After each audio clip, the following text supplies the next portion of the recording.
C'est décidément une grosse tendance depuis la victoire des Bleus cet été, mettre le sport à l'honneur des expositions. Oui, vous avez bien entendu, les muses des artistes, et en l'occurrence ici des photographes, eh bien, ne sont autres que les plus grands sportifs. Lille innove et propose ainsi un véritable marathon artistique dans plus de 25 lieux historiques de la ville, comme la gare Saint-Sauveur, le Tripostale ou le musée de l'Hospice Comtesse.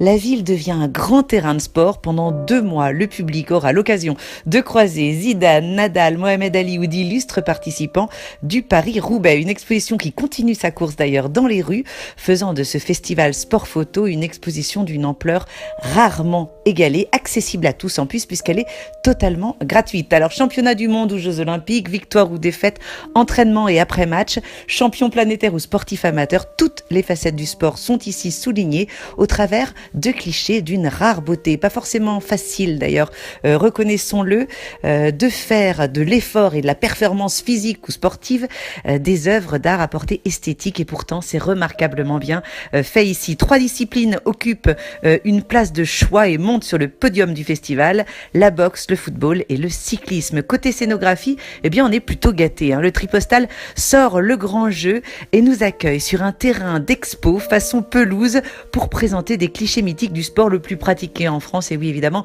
le football. Ne soyez donc pas surpris d'être guidé dans l'exposition par des personnes en tenue d'arbitre tout au long de votre promenade. Le musée de l'Hospice Comtesse n'allait pas se laisser intimider non plus et reste bien ancré dans la compétition en installant quant à lui un véritable ring de boxe au milieu de l'espace d'exposition consacré au sport de combat, à l'occasion d'admirer de superbes clichés de boxeurs mythiques comme celui de Leifer qui immortalisa la victoire de Mohamed Ali le 14 novembre 1966, ou une très belle série dédiée à la championne de France Licia Bourdessa, championne de France 2016, d'Europe 2017 et qui participera le 29 septembre prochain à vos agendas, ici même à Saint-Sauveur au championnat du monde. Espérons que cela lui portera chance.